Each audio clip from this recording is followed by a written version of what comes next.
बिस्मिल्लाहिर्रहमानिर्रहीम। अस्सलाम वालेकुम मेरे दोस्तों और मेरे प्यारे बच्चों।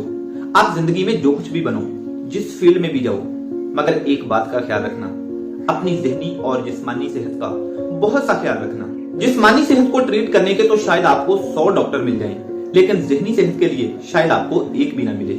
इसलिए आपके साथ ज़हनी तौर पर सेहतमंद लोगों की चंद निशानियां, चंद खूबियां शेयर करता हूं, जिनको आपने भी फॉलो करना है, आपने भी अडॉप्ट करने की कोशिश करनी है और उन पे अमल करना है, ताकि आप भी ज़हनी और जिस्मानी तौर पर सेहतमंद इंसान बन जाएं।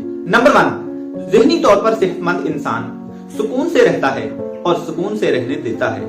नंबर 2, ज़हनी तौर पर सेहतमंद इंसान अड़ियल नहीं होता। वो माजी को, बातों को पकड़ के नहीं रखता, बल्कि सीख कर आगे बढ़ जाता है। नंबर 3, ज़हनी तौर पर सेहतमंद इंसान तारीफ करने में, शुक्रिया अदा करने में, दूसरों की रिस्पेक्ट करने में कंजूसी का मुजाहरा नहीं करता, बल्कि ये सब कुछ खुले दिल से करता है। और सरफराज शाह साहिब भी फरमाते हैं कि ज़हनी तौर पर सेहतमंद इंसान पॉजिटिव सोचेगा, हर चीज में, हर वाक़े में पॉजिटिव पहलू देखेगा और पॉजिटिव सोचेगा।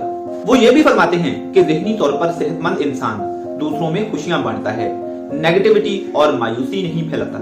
और सबसे अच्छी बात, ज़हनी तौर पर सेहतमंद इंसान जहां भी रहेगा माहौल खुशगवार और प्लेजेंट हो जाएगा।